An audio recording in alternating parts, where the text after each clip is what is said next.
우리 지난주 말씀 혹시 기억하시나요? 기억나시는 분 계시나요? 예, 사마리아 여인에 대한 이야기였죠. 그죠? 그 공간적인 배경이 어디였죠? 예, 사마리아죠. 사마리아 여인이니까. 이렇게 가끔 우리가 이렇게 질문 속에 답을 넣어드렸는데도 우리가 당황스러울 때가 있어요. 그죠? 사마리아 여인은 뭐, 어디서 일어난 일입니까? 예, 사마리아에서 일어난 일이죠. 그죠? 이게 왜 말씀을 드리는가 하면, 예수님이 그 전에 우리가 어떤 본문을 받는가 하면, 예루살렘 성전에 들어가셔서 성전에 장사하는 사람들을 내어 쫓는 장면 여러분 기억하시죠? 그죠? 그게 어디였죠? 예루살렘이잖아요. 성전이니까. 그리고 이제 다시 예수님의 본 고장인 북쪽에 있는 갈릴리, 특별히 가버나움 쪽으로 올라가시다가 중간에 통과하신 곳이 사마리아라는 지역입니다. 요 이제 왜 말씀을 드리는가 하면 지난주에 여기 예배 빠지셔서 요 사마리아를 못 들으신 분들은 계속 예수님이 예루살렘에 계신 걸로 착각하실까봐 그렇지 않고요. 예수님이 예루살렘에서 일단 갈릴리로 가셨어요. 그래서 가버나움 중심으로 말씀을 전하시고 하나님 나라를 전파하셨어요. 특별히 맨 처음에 나왔던 가나의 혼인잔치. 가나의 혼인잔치는 어디서 일어났죠? 예, 가나에서 일어났죠. 가나의 혼인잔치에 있었던 그 가나에 다시 가셔서 그 왕의 신하의 아들이 아픈 것을 먼 거리에서 말씀으로 고쳐주시는 장면이 4장에 등장합니다. 그러니까 갈릴리 쪽에서 일어난 일이에요. 그리고 오늘 5장에 들어와서 5장의 맨 처음 시작이 예수님께서 다시 예루살렘으로 올라가셨다라고 표현하죠. 이 올라가셨다라는 표현은 여러분 오해하시면 안 돼요.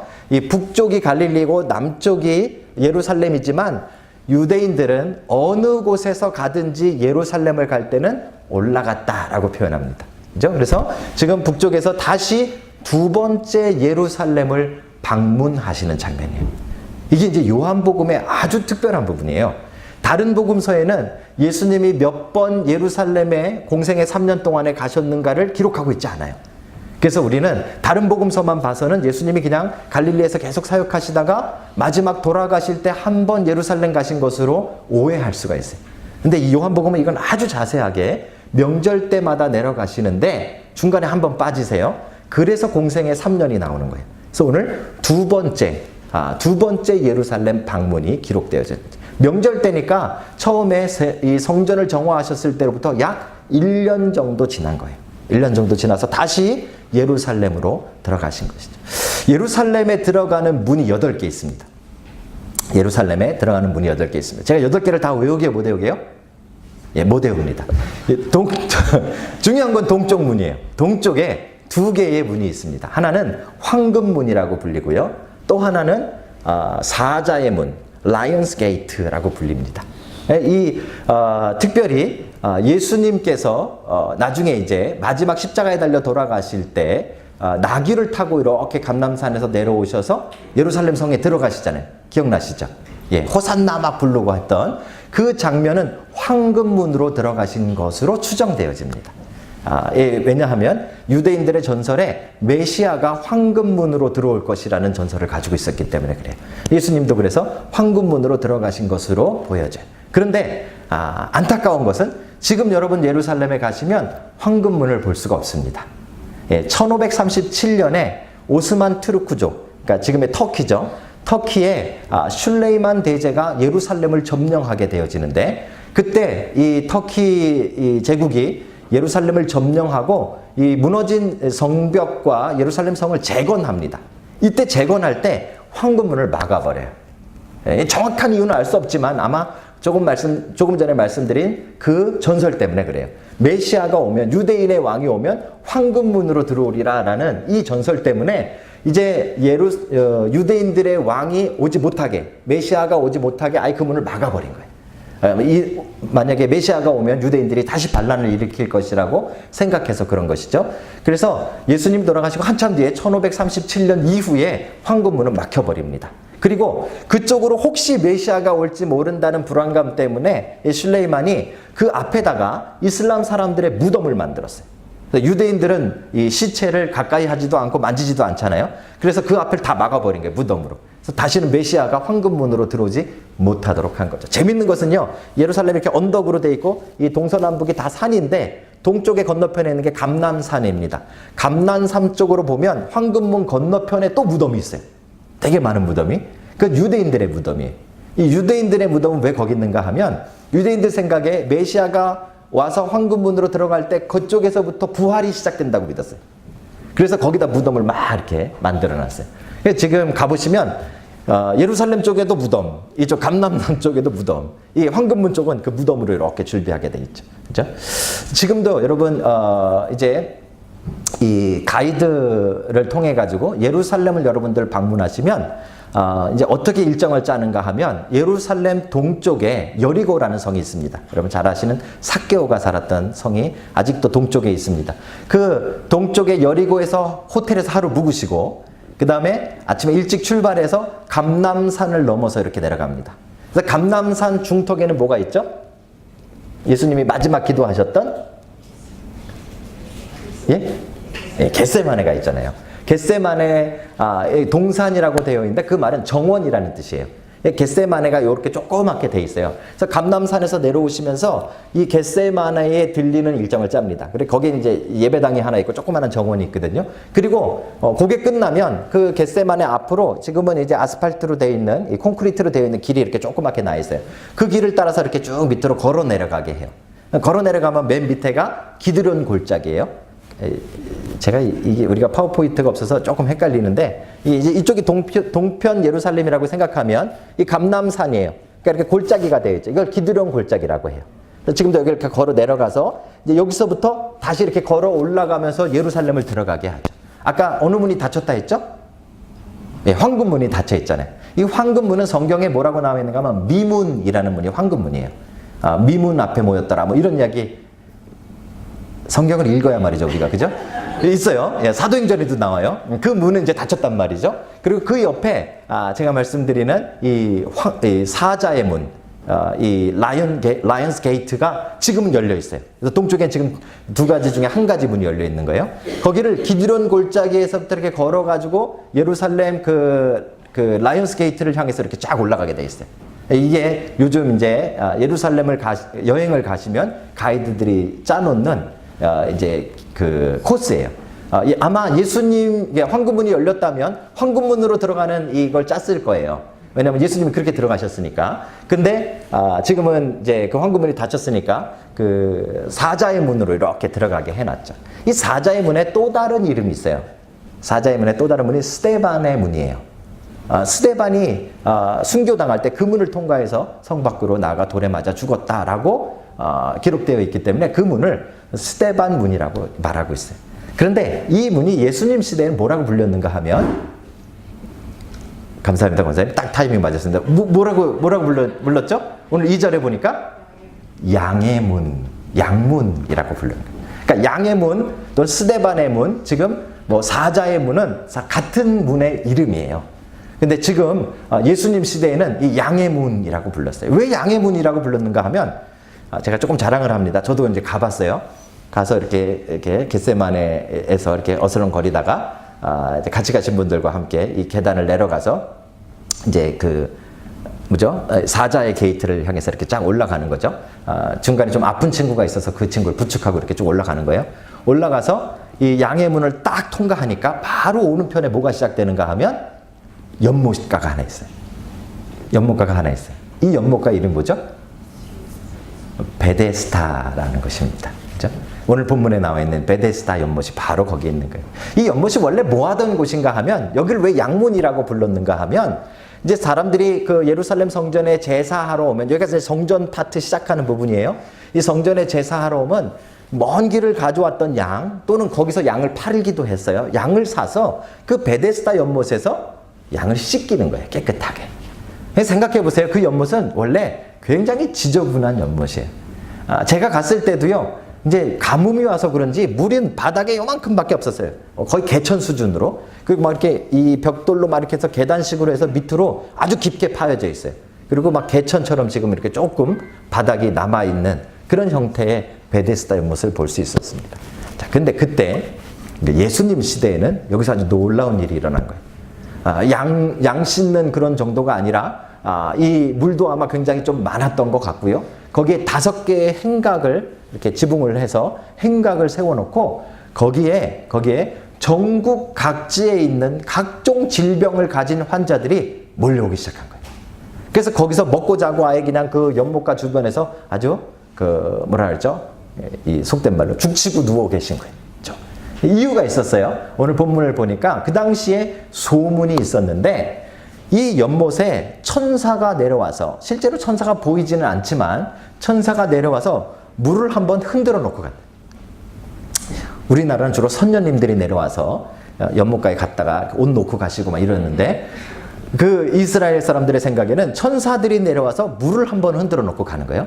그 물이 진동할 때 어떤 병을 가지고 있든지 어떤 환자든지 간에 제일 먼저 물에 점프해서 들어가면 그 병이 나음이라 라는 소문이 그 당시에 아주 퍼져 있었던 거죠. 그래서 사람들이 오래전부터, 아마 예수님 이 지금 방문하시기 훨씬 전부터 거기에 행각까지 세워놨다 그랬으니까 아주 오랫동안 사람들이 그 주변에 머물면서 물이 흔들리면 그냥 점프하는 일들을 행했던 것 같습니다. 거기에 오늘 예수님께서 찾아가신 겁니다. 예수님께서 찾아가셨는데 38년이나 아파서 누워있던 사람을 만나셨어요. 그리고 그 사람을 딱 보자마자 예수님은 아셨어요? 병이 오랜 줄 아셨다. 본문에 보니까 이 사람을 딱 보니까 너무 오랫동안 아파 있었구나, 이걸 아신 거죠. 그래서 예수님이 이제 그 사람에게 질문합니다. 뭐라고 질문하죠? 한번 다 같이 해봅시다. 뭐라고 질문하죠? 네가 낫고자 하느냐. 여러분 답답하지 않으세요? 잘 생각해 보세요. 예수님이 그 연못가에 가셨어요. 그 연못가에는 환자들이 다 누워있다는 사실을 알고 계세요. 환자들이 누워있는 이유는 단 하나예요. 뭐 때문에요? 날려고, 어떻게 하든지 물에 점프해서 날려고 다 기다리고 있는 거죠. 그죠? 그리고 예수님이 한 사람을 봤는데 정말 오랫동안 아파 있었던 걸 여러분이 한눈에 알아차리셨어요. 예수님 딱 보면 아시니까. 그죠? 그런데 그 사람에게 질문하신다는 것이 고작 뭐라고요? 네가 낫고자 하느냐. 한 고구마를 한 10개 정도 드신 것 같아요. 답답한 질문을 지금 하시는 거죠. 그죠? 당연한 거 아니에요? 38년 동안 아팠던 사람한테 네가 낫고자 하느냐, 이게 뭐 말도 안 되는 질문입니까? 정말 황당하지 않습니까, 여러분?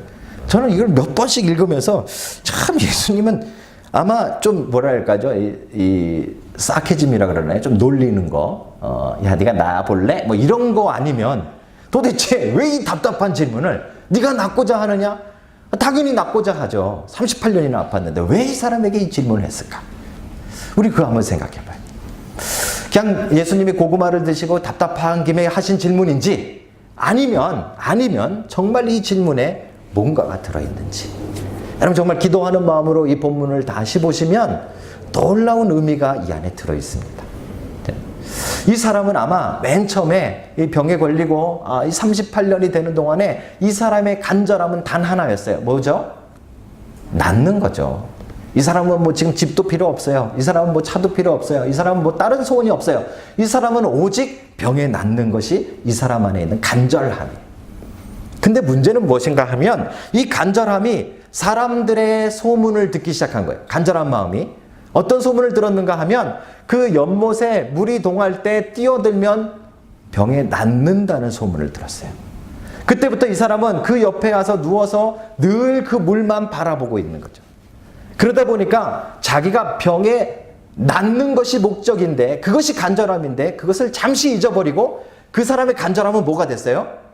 물에 점프하는 간절함이 된 거예요. 그렇죠? 제가 왜 이렇게 말씀드리는가 하면 그 당시에 예수님이 병을 고치고 예수님이 치유한다는 소문이 예루살렘에 퍼져 있었어요.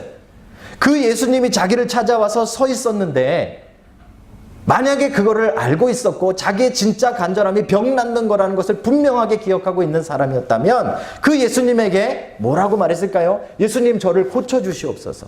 여러분 소경 바디메오처럼 예수님의 발자국 소리만 듣고도 다윗의 자손이여 나를 불쌍히 여기소서 하고 외치면서 고침받기를 원했어야 맞는 거잖아요.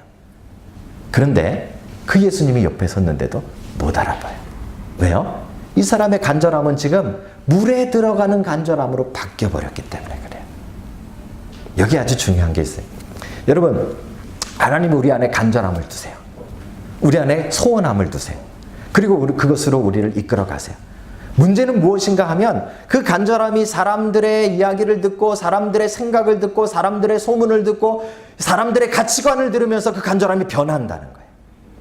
예를 들어볼까요? 모든 사람들이 행복하기를 원하는 간절함이 있어요. 여기 혹시 나는 불행하고 싶어요? 청년들 가운데 있어요? 없잖아요. 그죠? 누구나 다 행복하기를 간절히 바라고 있어요.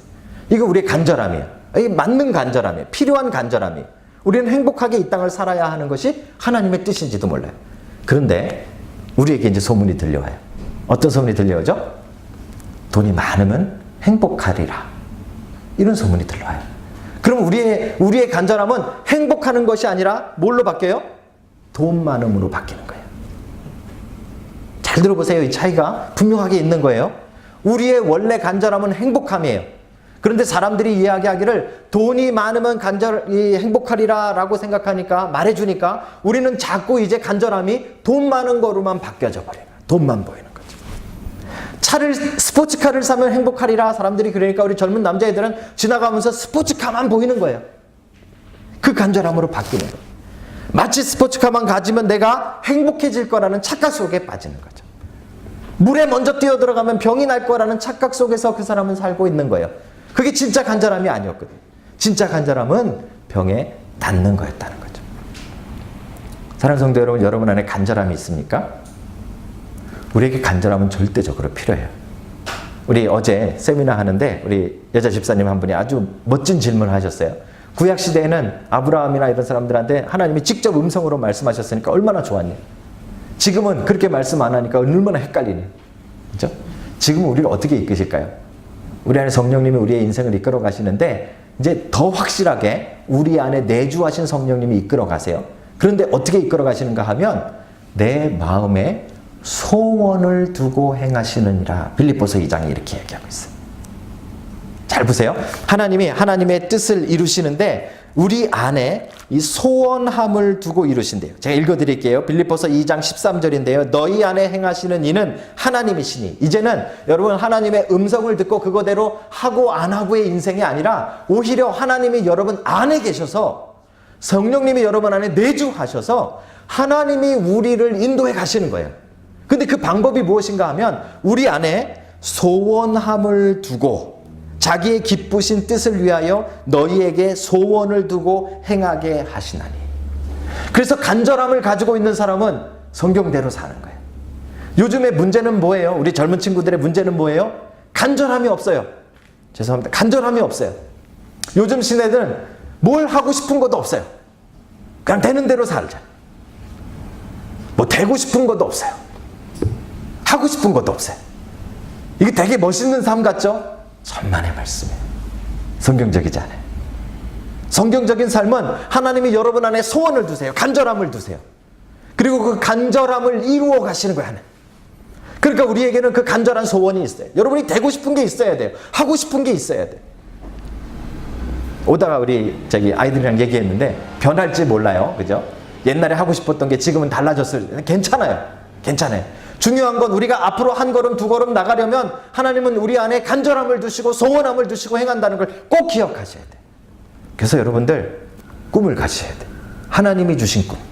하나님 정말 내가 하나님 나라 안에서 뭘 하고 싶은지, 뭐가 되고 싶은지. 어제 우리 강의 들으면서 그 생각했잖아요. 그죠? 이게 분명해야 되는 거예요. 하나님은 그거를 우리 안에 두고 하나님께서 하나님의 기쁘신 뜻을 이루기 위해서 행하신다. 이렇게 말씀하셨기 때문에. 그런데 우린 거기서 멈추면 안 돼요. 이 간절함의 문제는 무엇인가 하면 우리의 소원과 간절하면 사람들의 이야기를 들을 때마다 자꾸 변질된다는 거예요. 처음에 간절함은 하나님이 주신 것이었고 처음에 간절함은 하나님이 원하시는 것이었는데 시간이 지나면서 자꾸 그 간절함이 변질되는 거예요. 행복함이 우리의 간절함이었는데 사람들이 자꾸 돈 많으면 행복하다니까 자꾸 돈만 벌고 돈만 집중하고 돈만 생각하고 돈만 사랑하며 살고 있는 거죠. 간절함이 변질해버리는 거예요.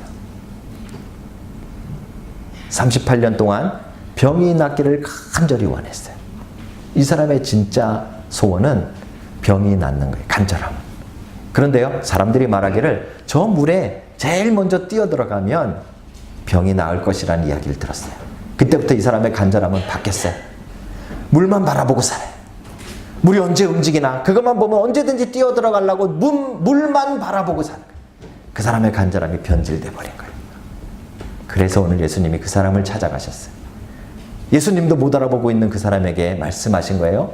네가 낫기를 원하느냐. 이건 고구마 질문이 아니에요. 답답한 질문이 아니에요. 그 사람의 진짜 간절함을 깨우는 질문이에요. 네가 진짜 원하는 게 물에 뛰어들어가는 거니? 네가 진짜 원하는 게 사람들을 제끼고 저 안에 들어가는 거니? 아니면 네가 정말 낫기를 원하느냐? 사랑하는 성도 여러분, 여러분 안에 간절함이 있기를 주님의 이름으로 축복합니다. 우리 이 말을 소망이라는 말로 표현해요. 소망이 있는 삶을 사세요. 그렇죠? 어릴수록 정말 중요해요. 우리는 정말 더 많은 소망을 가질 수 있고 더 많은 꿈을 꿀 수 있잖아요. 중요한 것은 이제 그 간절함이 변질되지 않나 우리는 잘 지켜야 돼요. 정말 하나님이 남아주신 건지, 사람들의 말대로 자꾸 바뀌지 않은지. 돈 많이 준다니까 이거 열심히 하고 싶은 거 하다가도 돈 많이 주는 걸로 우리 자꾸 바꿔요. 왜요? 돈 많이 주면 행복한 줄 알고. 오해하지 마세요. 뭐 돈 많이 벌지 말라는 얘기도 아니고요. 또 뭐 여러분들이 다 그지같이 살라는 얘기도 아니에요. 여러분 하고 싶은 그 일들을 하나님이 여러분 안에 소원을 두고 행하신다는 걸 꼭 기억하고 그것이 변질되지 않도록 잘 지키고 이루어가는 여러분들이 되시길 주님의 이름으로 축복합니다. 오늘 예수님의 질문은 정말 놀라운 질문이었어요. 내가 낫기를 원하느냐? 이 사람은 깜짝 놀랐을 거예요. 자기 안에 정말 원하는 간절함이 낫는 거였는데 그거 모르고 있었어요. 그냥 물에 뛰어들어가는 걸로 착각하며 사는 거죠. 간절함을 되찾는 여러분 되시길 주의 이름으로 축복합니다. 자, 중요한 건요. 이 간절함에 대한 이 멋진 질문. 그러니까 이제 다시 생각해 보니까 고구마 질문이 아니라 멋진 질문이에요.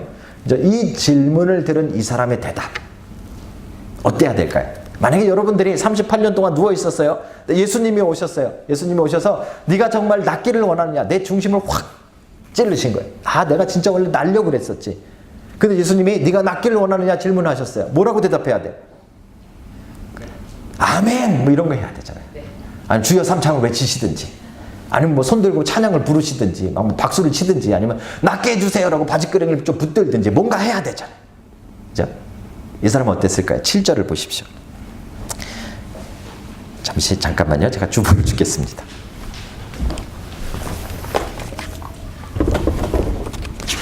7절 한번 다 같이 읽을까요? 다 같이 읽겠습니다. 시작.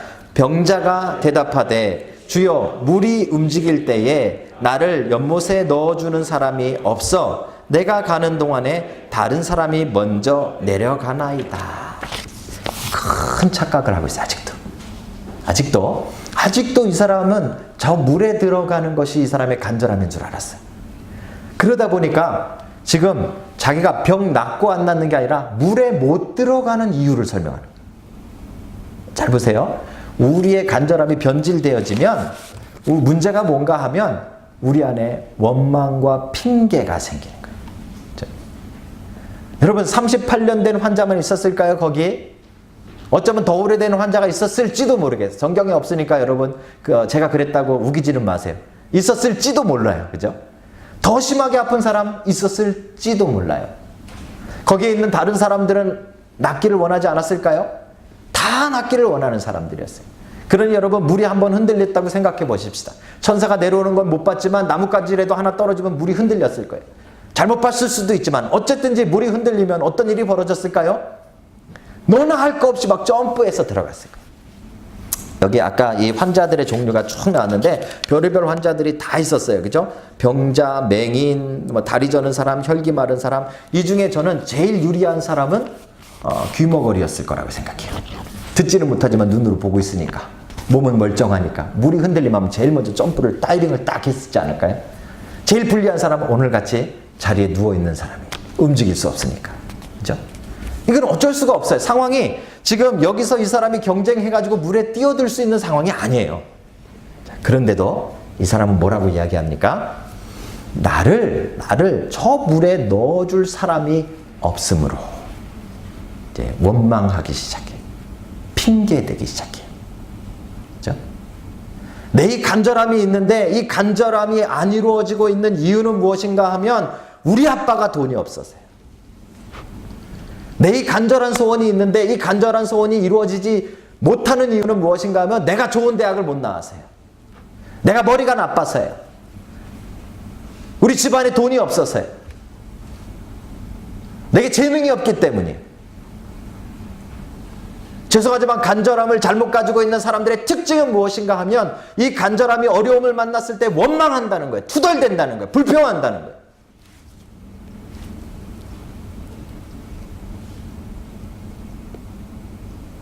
누군지도 모르고 다 자기 형제 자매들, 자기 부모, 자기 친척들 돕기에 바쁜데 왜 나는 도와주는 사람이 없어서 나는 저기 못 들어가냐고 지금 원망하고 있는 거죠. 여러분, 간절함을 갖는 거 참 중요합니다. 소망을 가지십시오. 그런데 한 가지 이제 더 해야 될 것이 있습니다. 여러분, 이 간절함이 그냥 뚱 하고 이루어질까요? 아니에요. 시간이 많이 걸려요. 이 사람은 38년 걸렸어요. 이걸 그냥 우습게 보지 마세요. 여러분 인생에 간단히 되어지는 거 없어요. 여러분이 일주일 하고 때려친다고 안 됐다고 포기하지 마세요. 이 사람은 38년을 간절히 원했는데도 이제 38년 만에 이루어지고 있는 거예요. 이 38년 동안 이 사람은 뭐 했어요? 간절함은 있었지만 이 간절함을 다 원망하고 있었던 거예요. 나는 도와주는 사람이 없어서 안 되고, 나는 누워있기 때문에 내가 내려가는 동안에 저 사람이 더 빨라서 안 되고, 저 사람은 더 다리가 빠르고, 저 사람은 더 움직이기 편하고, 저 사람은 더 눈이 보이고, 뭐 저 사람은 어떻고 저 사람은 어떻고, 다 주변 핑계 대고 있잖아요. 이루어지지 않습니다. 오래전에 제가 신문에서 봤는데 제가 이번에 막 자료를 찾는데 못 찾았어요. 내용은 어떤 거였냐면 이런 거였어요. 한 초등학교 학생이 한국에서 입양기관에다가 편지를 썼어요. 편지 내용이 아주 가관이에요. 이 편지를 받은 입양기관의 한 사람이 이걸 아마 이렇게 인터넷에 올렸던 것 같아요. 제 기억에. 어떤 내용이었는가 하면 이 초등학교 학생이 자기는 피아노로 성공하고 싶어요. 간절함이 있었던 거예요. 피아노 치고 싶은 거예요. 그런데 자기 엄마 아빠가 자기 피아노 학원을 보낼 만큼 넉넉하신 분이 아니었던 것 같아요. 그래서 이 아이가 입양기관에다가 편지를 썼어요. 자기를 어댑트해달라고, 자기를 입양해달라고, 자기를 피아노 가르쳐주고 자기의 꿈을 키워줄 수 있는 능력 있는 부모에게 자기를 입양시켜달라고 편지를 썼어요. 초등학교 학생이. 놀랍지 않아요? 똑똑한 애일까요? 똑똑한 것 같지만 어리석은 애예요. 이 아이에게 돈 많은 부모가 있었다면 얘가 꿈이 이루어졌을 것 같으세요? 천만의 말씀이에요. 천만의 말씀. 어떤 상황이든지 어려움이 있어요. 어떤 간절함이든지 방해가 있어요. 어떤 소원을 가지고 있든지 쉽지 않아요. 거기에는 늘 힘들고 어려운 일들이 있어요. 희생이 있어요. 고생하셔야 돼요. 어려워야 돼요. 38년 동안 누워있는 거 쉬웠을 줄 아세요, 여러분? 진짜 힘든 일이에요. 그런데도 왜 안 돼요? 왜 안 돼요? 원망하고 있으니까 안 되는 거예요. 핑계대고 있으면 안 돼요. 이 사람의 이 말도 안 되는 이 7절의 대답, 저는 진짜 고구마는 이 친구가 먹었지 않나 생각해요. 7절 보세요. 이 환자가 대답하여 주여, 물이 움직일 때에 나를 못에 넣어주는 사람이 없어 내가 가는 동안에 다른 사람이 먼저 내려가나이다. 바보 아니에요, 바보? 지금 예수님이 옆에 왔잖아요. 그 당시에 뭐 눈먼자도 고치고 뭐 소경도 고치고 바로 전장 4장에서는 말씀 하나로 가나에서부터 저 가버나움에 있는 병든 아들을 고쳤던 분이에요. 그 소문이 쫙 퍼져 있을 텐데 그 예수님을 앞에 두고 한다는 이야기가 자기를 물에 넣어주는 사람이 없어서 나는 간절함을 이루지 못하고 병이 낫지 못하고 지금 이러고 있습니다라고 핑계대고 있잖아요. 이 답답한 대답에 예수님은 대꾸하지 아니하십니다. 그리고 예수님은 딱 한마디 하셨어요. 일어나서 내 자리를 들고 걸어가라. 저는 사이다 명령이라고 저는 생각해요. 저는요, 하나님 뭐 이래서 못하고 저래서 못하고 우리 엄마 아빠가 뭐 돈이 없어서 못하고 나는 뭐 재능이 없어서 못하고 나는 뭐 차가 없어서 못하고 뭐 없어서 못하고 뭐 없어서 못하고. 예수님이 닥치고 일어나서 내 자리를 들고 걸어가라. 죄송합니다. 닥치고는 예수님 말씀 안 하셨지만 그런 느낌이잖아요. 이 사람이 깜짝 놀랐어요. 그리고 자기의 자리를 들고 일어나서 걸어나갔습니다. 사랑하는 성도 여러분, 하나님은 우리 안에 빌립보서 2장을 보니까 소원함, 간절함을 두고 하나님의 뜻을 이루신다 이렇게 말씀하세요. 그러니까 여러분들의 욕심이 아닌가를 잘 살피셔야 되지만 기본적으로 이 신약시대에 하나님이 성령님이 우리를 인도하시는 방법은 여러분들의 소원, 여러분들의 간절함과 연관이 있어요. 여러분들이 되고 싶은 것, 여러분들이 하고 싶은 일과 연관이 있다는 말이에요. 하나님은 여러분들이 정말 선교사 되고 싶지 않고 나는 정말 선교지에 나가고 싶지도 않은데 막 두들겨 패가지고 너 선교지에 나가 이런 분이 아니라는 말이에요. 하나님 우리 안에 소원을 두고 행하세요. 그래서 여러분들의 소원은 그만큼 간절하고 중요한 거예요. 그리고 이 간절함이 세상의 소문에 변질되어지지 않고 세상 사람들의 생각과 가치관에 변질되어지지 않고 잘 보존되어져 있다면 하나님은 분명히 그 간절함을 이루실 분이에요. 그렇죠?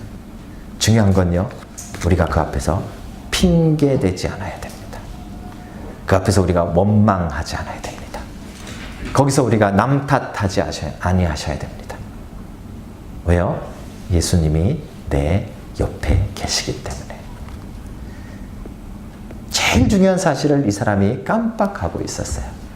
천지를 창조하고 모든 환자들을 고치시던 그 예수님이 자기 바로 옆에 서 계시다는 사실, 이걸 잊어버린 거예요. 그러니까 계속해서 딴소리 하는 거예요. 물에 들어가려고 하는데 뭐 도와주는 사람이 없고 이랬는데 저렇고 예수님 말씀하시잖아요. 아니다. 일어나 내 자리를 들고 걸어가라. 사랑하는 성도 여러분, 여러분 안에 소원함이 있으십니까? 그렇다면 일어나 여러분의 자리를 들고 걸어가십시오. 하나님 여러분 안에 정말 좋은 소망함을 주셨습니까? 여러분이 하고 싶은 것, 여러분 되고 싶은 꿈을 주셨습니까? 그것이 세상 사람들의 생각으로 변질되지 않은 것을 가지고 계십니까? 그렇다면 일어나 자리를 들고 걸어가십시오. 하나님 여러분과 함께 하실 것입니다. 주님께서 그 사람을 일으켜 세우셨습니다. 그리고 그 38년 동안 그가 간절히 원했던 치유함을 그에게 허락해 주셨습니다. 우리가 예수님과 함께 있을 때 일어나는 일입니다. 지금도 변함없이 일어납니다. 우리는 그것을 믿는 것이죠. 사랑하는 성도 여러분, 오늘 여러분들이 서 계신 그 자리에 예수님이 함께 서 계심을 믿는 여러분들 되시길 주의 이름으로 축복합니다. 더 이상 제발 투덜, 불평, 원망 그만하십시오. 죄송하지만 하나도 여러분 인생에 도움이 되지 않습니다. 오늘 예수님의 말씀을 듣고 일어나 자리를 들고 걸어가는, 좌절해서 일어서는 여러분들이 다 되시기를 주님의 이름으로 축복합니다. 기도하시겠습니다.